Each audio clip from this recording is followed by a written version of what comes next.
contradiction to the flamboyant persona that made him a pro wrestling legend, Gorgeous George was born George Raymond Wagner in the tiny town of Butte, Nebraska in 1915. Growing up as part of a poor farming family, George moved many times in his early life, with the family landing in Waterloo, Iowa by the time George was 7 years old. Iowa had a strong tradition of amateur wrestling, and still does, and it wasn't long before the sport caught the interest of a young George Wagner, though opportunities for training were slim for a 7-year-old. The family would eventually relocate to Houston, Texas, and when George was a little older, he began training at the local YMCA, where he became one of the top students. In 1929, the Great Depression began, forcing 14-year-old George to drop out of high school and start working odd jobs to help the family make ends meet. Taking his wrestling training and putting it to use, George started competing at carnivals, earning 35 cents for every win. His in-ring talent was good enough he caught the eye of local wrestling promoter Morris Siegel, who started to book him for pro wrestling cards. Starting his career as a clean-cut wrestler using his real name, George was somewhat small even for the time. Standing only about 5 feet 9 inches tall and weighing about 215 pounds, George was not an imposing figure in the ring. He did have some success, winning the Pacific Coast Light Heavyweight Championship for the first time in 1939. But even George could tell there was something lacking in his presentation. He blended in too much. There was nothing memorable about George Wagner coming to the ring and facing an opponent. Then, real life gave him inspiration. George met and married Elizabeth Hanson, having what is likely the first in-ring wedding ceremony in wrestling history in 1939.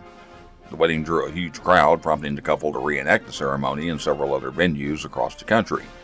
This outside-the-box thinking, coupled with seeing a wrestler named Lord Patrick Lansdowne, who entered the ring with multiple valets and eccentric robes, inspired George to change his in-ring persona. It wasn't the first gimmick in pro wrestling, but it might as well have been. Gorgeous George Wagner debuted at a card in Eugene, Oregon in 1941. By 1946, gone was the dark-haired wrestler, and the name Wagner being replaced with a snooty platinum blonde draped in fur and lace, entering the ring to the sounds of pomp and circumstance. He was simply Gorgeous George. Alongside him was Jeffries, a manservant who sprayed the ring down with perfume before George would enter. Jeffries also insisted on dousing the referee's hands before he checked George for foreign objects, as George screamed, "Get your filthy hands off me." It was like nothing wrestling fans had ever seen before, and they instantly hated the effeminate Gorgeous George.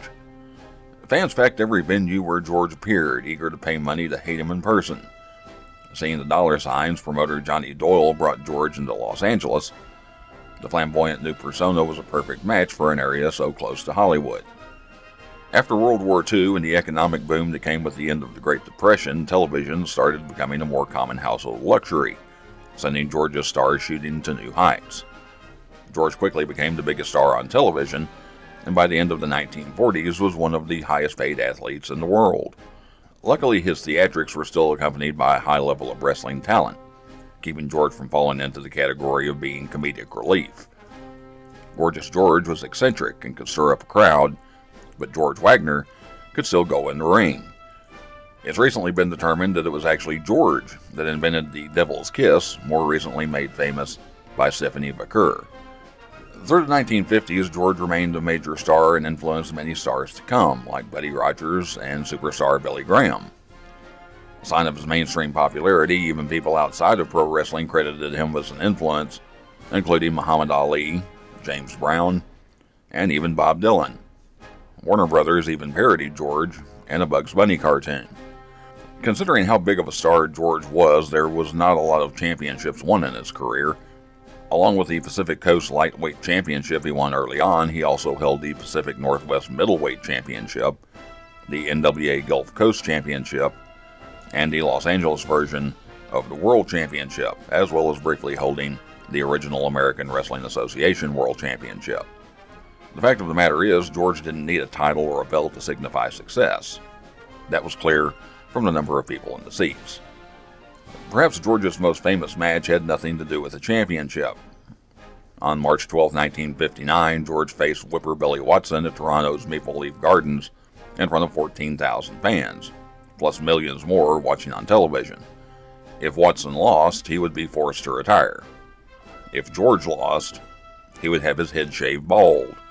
With George trapped in Watson's sleeper, Gene Kiniski ran into the ring and attacked Watson, earning Whipper a DQ win. George was held down by all the baby faces on the card as his golden locks were shaved away to the delight of the crowd. George repeated the hair match a couple of times over the years, always getting the same reaction. As quickly as George's star rose, it tragically began to fall. In 1962, George was diagnosed with liver cirrhosis and told by doctors he would have to retire from wrestling. Suffering financial problems after a recent divorce from his second wife, Sherry, the next year was a rough one for George. On December 24, 1963, George suffered a heart attack and died 2 days later. He was laid to rest in Valhalla Memorial Park in North Hollywood. George Wagner spent 30 years as a pro wrestler, with 20 of them as Gorgeous George. The impression he left on pro wrestling is still strong today, with lines of comparison easily drawn to countless figures in pro wrestling.